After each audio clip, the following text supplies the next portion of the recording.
Hello friends, मैं इलियास अली हमारे पहलवान गुरुदीन ग्रुप ऑफ कॉलेज के यूट्यूब चैनल पर आपका एक बार फिर से स्वागत करता हूं।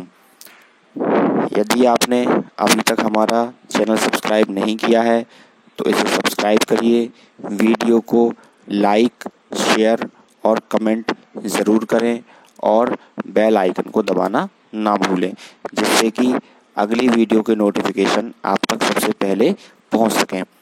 दोस्तों, पिछली क्लास में हमने चर्चा की थी मस्टर्ड क्रॉप के इंसेक्ट की, यानी तिलहन फसलों के कीटों की।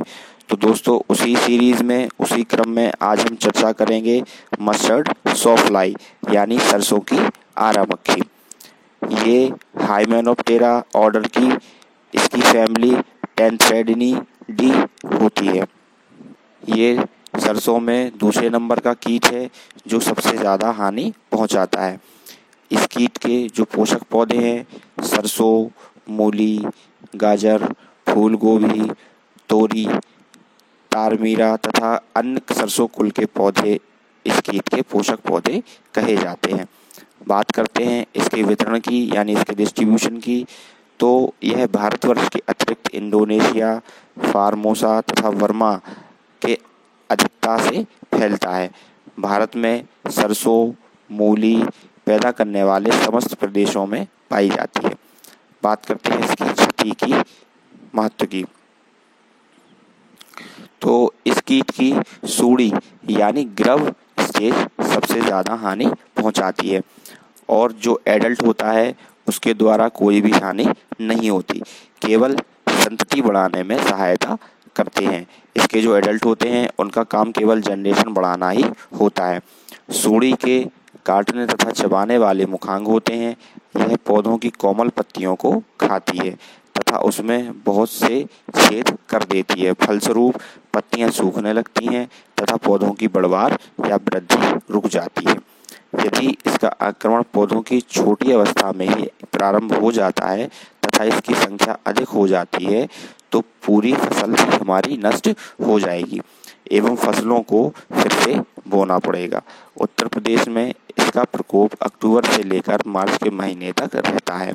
इस कीट की सूड़ी मूली की पत्ती को खाना अधिक पसंद करती है।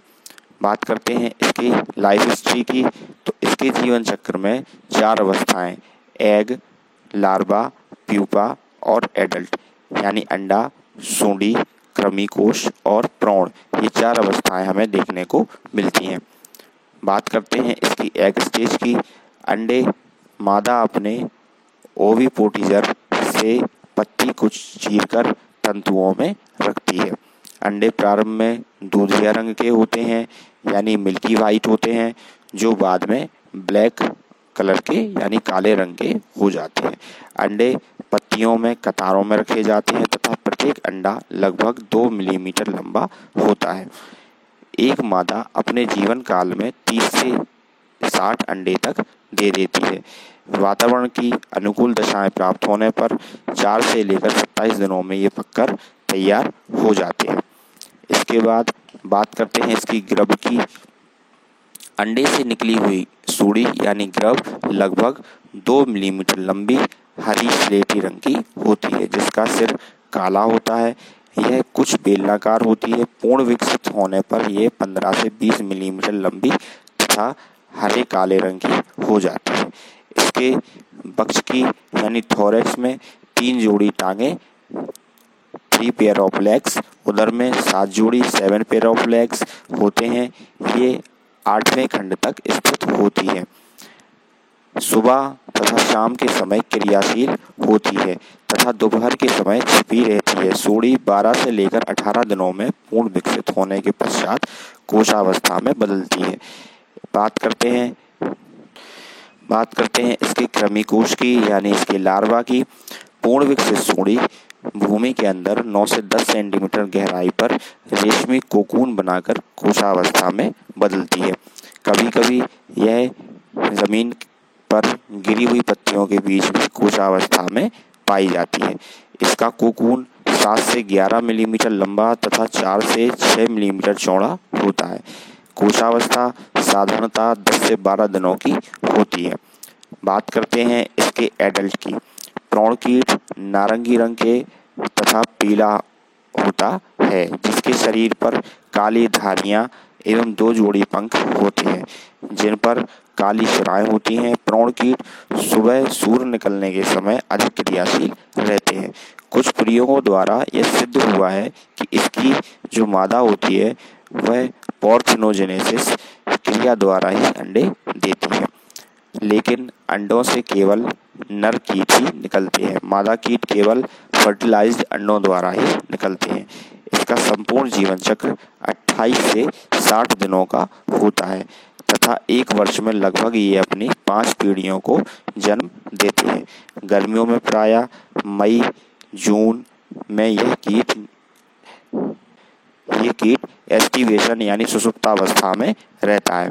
तो इस प्रकार से यह 1 वर्ष में 1 साल में अपनी कम से कम 5 जनरेशन यानी 5 पीढ़ियों को जन्म देते हैं।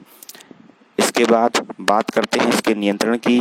सुबह सूरज निकलने के समय सूड़ियों को इकट्ठा करके नष्ट किया जा सकता है। यदि फसल कतारों में बोई गई है तो 2 कतारों के बीच में गुड़ाई कर देनी चाहिए, जिससे छिपी हुई अवस्थाओं में नष्ट किया जा सके।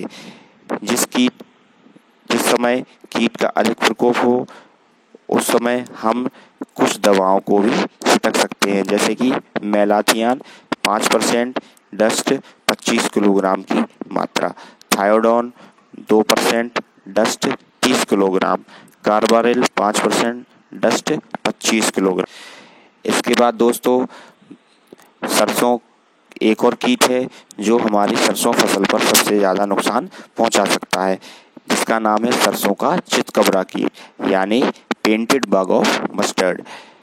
इसके जो पोषक पौधे हैं सरसों, मूली, फूल गोभी, बंद गोभी, गांठ गोभी, राई आदि सरसों कुल के पौधों पर ये अपना प्रकोप दिखाता है। ग्रेमिनी कुल के कुछ पौधे जैसे कि गन्ना, गेहूं, जौ पर भी ये अपना प्रकोप दिखाता है। इसका डिस्ट्रीब्यूशन यह कीट भारतवर्ष के लगभग सभी प्रांतों में तथा इसके अतिरिक्त लंका, बर्मा, ईरान एवं पूर्वी अफ्रीका में ये मिलता है। बात करते हैं इसके क्षति एवं महत्व की। इस कीट का प्रकोप सरसों की फसल बोने के कुछ समय बाद से ही प्रारंभ हो जाता है, जबकि पौधे छोटे छोटे ही होते हैं। यदि इस समय इनकी संख्या अधिक हुई तो पूरे पौधे ही पीले पड़ सकते हैं तथा फसल को फिर से हमें बोना पड़ता है।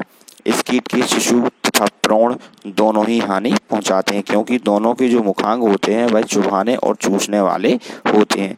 जिस समय पौधे छोटे छोटे होते हैं शिशु तथा प्रौढ़ दोनों ही पौधों की मुलायम पत्तियों का रस चूसकर पौधों को कमजोर कर देते हैं। पत्तियां पीली होने लगती हैं तथा पौधे की वृद्धि ग्रोथ रुक जाती है। उनमें शाखाएं भी बहुत कम आती हैं। जिस स्थान पर कीट रस चूसता है वहां पर काले कवक का आक्रमण भी हो जाता है, जिससे पत्तियों में इस जगह जगह पर गहरे भूरे या काले रंग के धब्बे बन जाते हैं। बात करते हैं इसकी लाइफ हिस्ट्री की। तो इसके जीवन चक्र में 3 अवस्थाएं होती हैं, एग, निम्फ और एडल्ट। इसका जो एग होता है जैसा कि पीछे बताया जा चुका है कि कीट सरसों बोने के कुछ समय पश्चात अक्टूबर के महीने में ही दिखाई पड़ते हैं। इसके बाद बात करते हैं इसके निम्फ की यानी इसके शिशु की। तो अंडों से निकलने के पश्चात छोटा शिशु चमकीले नारंगी रंग का होता है, जिसकी आंखें गहरे लाल रंग की होती हैं। बात करते हैं इसके एडल्ट की।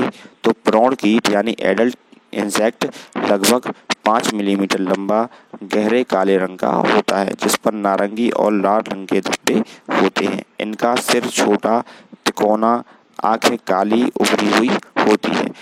मादा नर कीट की अपेक्षा बड़ी होती है। बात करते हैं इसके कंट्रोल यानी इसके नियंत्रण की। इनके शिशुओं तथा भ्रूणों को पकड़कर नष्ट किया जा सकता है, क्योंकि ये आकार में बड़े होते हैं। चूंकि ये कीट भूमि के दरारों में छिपे रहते हैं, इसके साथ सिंचाई करते समय 5 किलोग्राम प्रति हेक्टेयर की दर से क्रूड ऑयल या इमल्सन हमें मिला देना चाहिए, जिससे ये दरारों से बाहर निकल आएँ या वहीं पर मर जाएं। खड़ी फसल में 5% मेलाथियन डस्ट एवं 10% कार्बोनिल डस्ट 25 किलोग्राम प्रति हेक्टेयर की मात्रा से हम अपनी फसल पर छिड़क सकते हैं या डस्ट को हम बुरक सकते हैं। इसके अलावा इसके जो प्राकृतिक शत्रु हैं वह इस प्रकार हैं: लेलियोफेनेरस, लाइफोडाइट्स, एलोफोरा स्पीशीज। इसके जो शिशु और भ्रूण होते हैं वह इस कीट को परजीवी का काम करते हैं और इस कीट का सेवन करते हैं।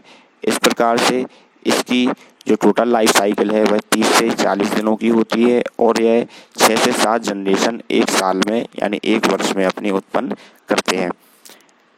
इसी के साथ मैं आशा करता हूँ कि मेरा ये वीडियो आपको पसंद आया हो। अगर आपके कोई डाउट्स हैं, कोई क्वेश्चंस हैं तो वो हमारे कमेंट सेक्शन में जा कर के आप उसको नोट कर सकते हैं।